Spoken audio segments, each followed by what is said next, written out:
Сколько раз в своей жизни человек, который не занимается чем-то криминальным, противозаконным, может произнести последнее слово? Нисколько, 0 раз. Или, может быть, если ему не повезет, что случится 1 раз. Я за последние 1,5 года, 2 года, с учетом апелляции и так далее, это, наверное, мое 6-е, 7-е или, может быть, 10-е последнее слово. Вот эту фразу «подсудимый Навальный, вам предоставляется последнее слово» я уже слышал много раз.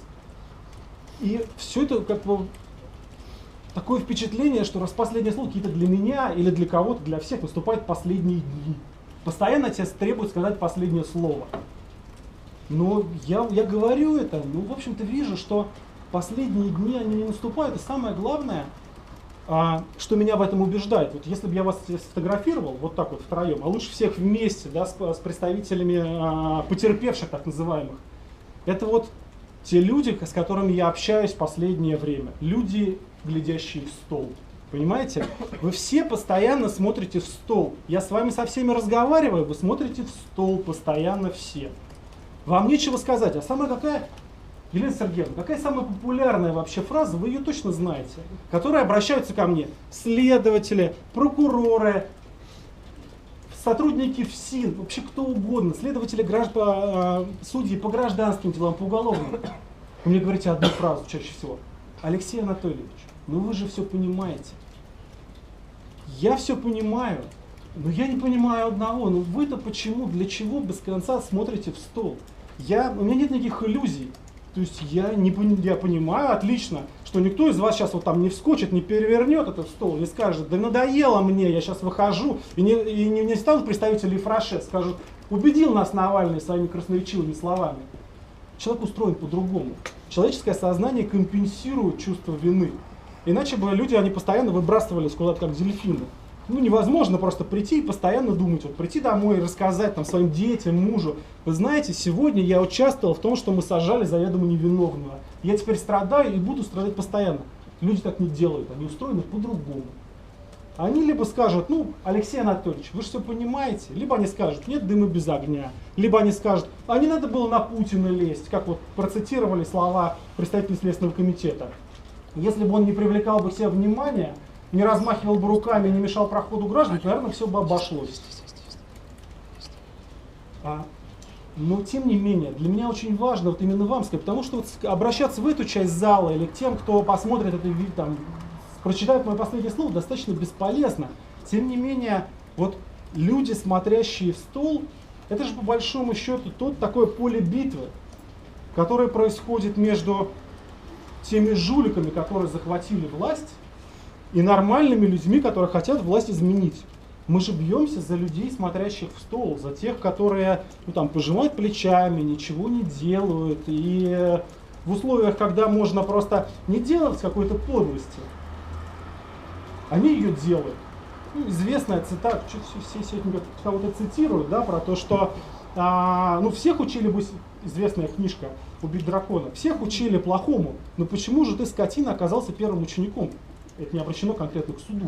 Это обращено просто вот к огромному количеству людей, смотрящих в стол, которые либо просто вынуждены делать какую-то подлость, либо даже чаще всего, когда их никто не заставляет делать эту подлость и даже не просит. Они просто смотрят в стол, и они отворачиваются, они пытаются игнорировать все происходящее. И наша битва за людей, смотрящих в стол, чтобы объяснить вам еще раз, чтобы вы не смотрели, а сами себе признались, что все, к сожалению, в нашей прекрасной стране, вся власть, все, что происходит, основано на бесконечном вранье. Я здесь стою и готов постоять сколько угодно раз, для того, чтобы вам всем доказать, что я не хочу терпеть это вранье, я не буду его терпеть. Все же, в буквальном смысле, вранье обо всем, от первого до последнего слова, понимаете? Мне говорят, что интересы русских в Туркмении, их не существует. Зато за интересы русских на Украине нужно начать войну. Мне говорят, что русских в Чечне никто не обижает. Мне говорят, что понимаете, что не существует ничего такого. Мне говорят, что в «Газпроме» не воруют. Я приношу документы о том, что у этих конкретных чиновников есть незарегистрированное имущество, есть компании. Мне говорят, ничего этого нет. Я говорю, что мы готовы прийти на выборы и победить вас на выборах. Мы регистрируем партию, мы делаем многие вещи. Мне говорят, это все ерунда. Мы на выборах побеждаем, а вы в них не участвуете, потому что не потому что мы вас не пускаем, а потому что вы неправильно оформили документы. Все построено на вранье, на ежечасном вранье, понимаете? И чем более убедительные доказательства чего-либо приносит любой из нас, с тем большим враньем он сталкивается.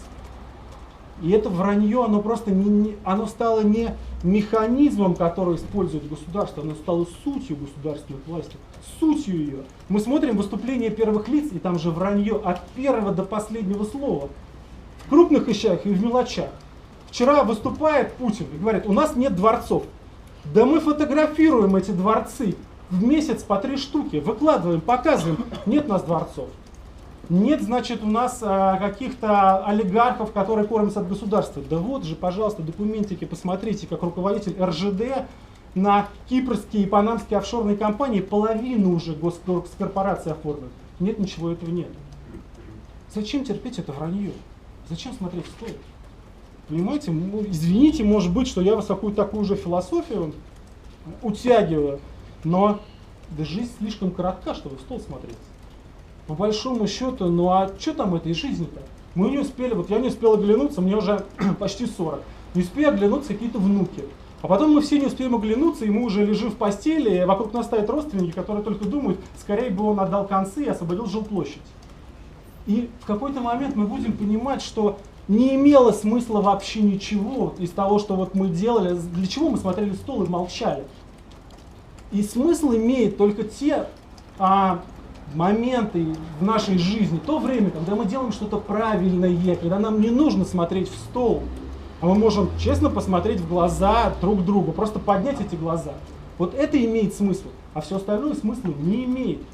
Именно поэтому, да, для меня это, конечно, я не скрою, это достаточно болезненная ситуация и хитрый, болезненный формат, который выбрал Кремль для борьбы со мной, когда они не просто там меня пытаются посадить, а каких-то притянуть еще туда невиновных человек, офицеров там с 5 детьми.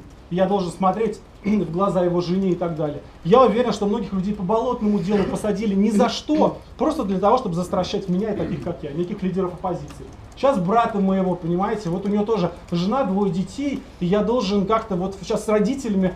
Ну вот, понимаете, все понимают, они меня поддерживают, я очень благодарен своей семье. Но вот эта вещь, я признаю это. Передайте там все, да, они меня вот этим, конечно, цепляют. Тем, что они вместе со мной каких-то невиновных людей паровозом тащат. Но, может быть, плохую вещь скажу, да, но даже взятие заложников меня не остановит. Потому что все это жизнь не имеет смысла, если терпеть бесконечное вранье, если быть согласным со всем, причем без причины. Просто быть согласным, потому что вот мы согласны. Я никогда не соглашусь с той системой, которая выстроена сейчас в стране. Потому что эта система направлена на то, чтобы грабить всех, кто находится в этом зале. Ведь у нас все выстроено таким образом, что существует на самом деле хунта. Прямо вот в буквальном смысле хунта. 20 человек, которые стали там миллиардерами, захватив все, от госзакупок до продажи нефти. Есть 1000 человек, которые находятся на крупной кормежке у этой хунты. Не больше 1000 человек на самом деле. Депутаты, основные жулики. Есть несколько процентов активного населения, которым это не нравится. И есть миллионы вот глядящих в стол. И я не остановлю свою борьбу вот с этой хунтой, и я буду продолжать агитировать, баламутить, как угодно, тех самых людей, которые глядят в стол. Вас в том числе всех. Я не остановлю это никогда. И я могу сказать, что я не жалею, что тогда позвал людей на несанкционированную акцию. Она, кстати говоря, была достаточно неудачной. Вот та акция на Лубянке, из-за которой все началось, она, в принципе, была, прямо скажем, не удалась. Но я не жалею ни секунды, что я это сделал. Я могу сказать, что я не жалею ни секунды о своих действиях, которые я направил в сторону борьбы с коррупцией по расследованиям и так далее. Адвокат Кобзев как-то несколько лет назад, когда мы с ним разбирали одно из дел, я уже не помню, это «Газпром» был или ВТБ, он мне сказал вещь, которую мне запомнил. Сказал: Алексей, а ведь тебя точно посадят. За тебя все, Кобзев, накаркал. Они тебя точно посадят, потому что ты к ним лезешь вот таким образом, что они этого не стерпят, и ты пойми, что рано или поздно тебя посадят. Опять же, человеческое сознание компенсирует все это. Да? Невозможно жить все время с мыслью: ой, меня посадят. Оно вытесняется из головы, но тем не менее я отдавал себе отчет в этом во всем. И я могу сказать, что я не жалею ни об одном своем действии. Я могу сказать, что я буду продолжать призывать людей участвовать в коллективных действиях, в том числе реализовывать свое право на свободу собрания.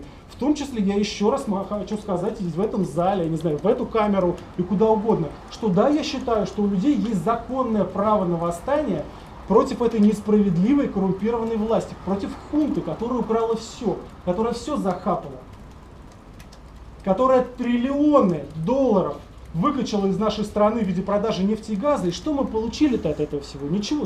Вот в этой части я повторяю то, что я сказал на последнем слове по Кировлесу. Так ничего не изменилось. Мы позволили им, именно мы позволили им, глядя в стол, мы позволили им нас ограбить. Мы позволили им все эти деньги ворованные инвестировать куда-то в Европу. Мы позволили им превратить в нас таких скотов. Что мы приобрели-то? Чем они с нами расплатились? Чем они расплатились с вами, глядящими в стол? Да ничем. Здравоохранение у вас, что ли, есть? Да нет у вас здравоохранения. Образование у вас есть? Нет у вас образования. Дороги вам дали хорошие? Не дали вам хорошие дороги? Судебным приставам давайте спросим, какая зарплата у секретаря суда? 8 тысяч или 9 тысяч? Ну хорошо, там, я не знаю, если со всеми наценками, может быть 15 тысяч. Судебный пристав, я сильно удивлюсь, если получает больше, чем 35-40 тысяч рублей. Вот, понимаете? Парадоксальная ситуация, когда действительно там десяток жуликов, всех нас, вас, кого угодно, грабит каждый день. А мы все это терпим. Я это терпеть не буду. Повторюсь еще раз. Сколько нужно будет здесь стоять, в метре от этой клетки, в метре уже внутри этой клетки, я постою. Есть вещи более важные. Я хотел бы, завершая, еще раз все-таки сказать, что трюк удался с моей семьей, с моими близкими, но тем не менее нужно помнить о том, что они меня поддерживают во всем, но, собственно говоря, никто из них не собирался становиться политическими активистами. Поэтому нет никакой нужды сажать моего брата на 8 лет или вообще сажать. Он не собирался заниматься политической деятельностью. Уже принесено нашей семье достаточное количество боли и страданий в связи с этим. Нет никакой нужды усугублять это все. Я не, как я уже сказал, взятие заложников меня не остановит. Но тем не менее, я не вижу, зачем власти этих заложников нужно убивать сейчас. Я призываю всех абсолютно